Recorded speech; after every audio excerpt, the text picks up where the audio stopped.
Hello and welcome to another episode of the Tejano Traveler. I am your host, Wally. And today we are in Austin looking at the French Legation State Historic Site, which is right in the middle of Austin, the eastern side, just off of 35, close to the State Cemetery. Now it's located on a hill. It is one of the oldest houses here in Austin.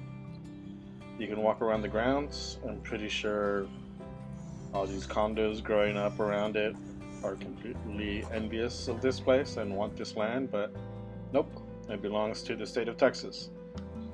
Inside of the house you can see old furnishings and a picture of the king.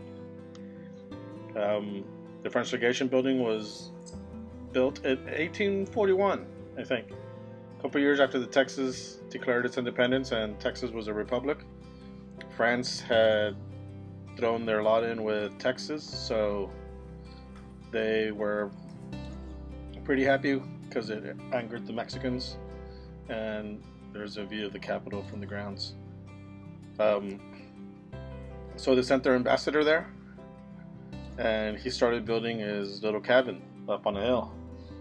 Now, he mostly lived downtown, and he ended up getting to a lot of drama, and this happened and that happened, and there was a pig war, and people shoved each other, and pigs were killed, and people were smacked in the face, and he ended up eventually leaving, so he never really lived there. And then soon after, Texas became part of the United States, so that ended up sort of ruining a reason for there being a French ambassador there in Texas, since it wasn't a country anymore. And here we have one of the bedrooms with one of the oldest art paintings of Texas. It shows a French Legation house, what it looked like back then. As you can see, no towering condos anywhere. But the grounds are pretty well maintained. You can walk around, feel the energy of what it was like back then. The house is pretty marvelous to look at. There it is. You got an attic which you can't go into, but it's well maintained. Like I said, it's a pretty old house, but it used to belong to the Daughters of Texas, and they ended up taking good care of it. It got transferred over to the State Historic Site offices back in 2017, and now they're sort of taking over and making sure that it's well taken care of still, and that they don't lose out to those damn condos growing up all around. I hate gentrification, but that's another issue. And there's a pig.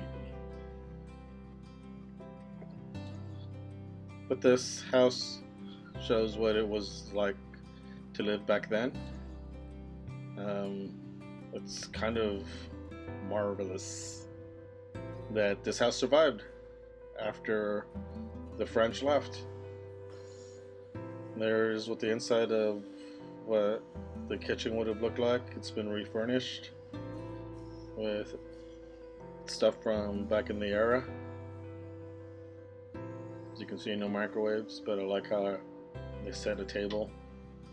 I wish people would still set tables nowadays, but they don't. They just unwrap their burger or open up their pizza box. But it's still a nice place to visit if you're ever downtown and want to escape from the surrounding areas. And that's the future Daughters of the Republic of Texas Museum. I can't wait for it to open. But thanks for watching. Hopefully you've enjoyed this short little trip, and I hope you've learned a little bit of something, and don't forget to like and subscribe. Thanks. Bye-bye.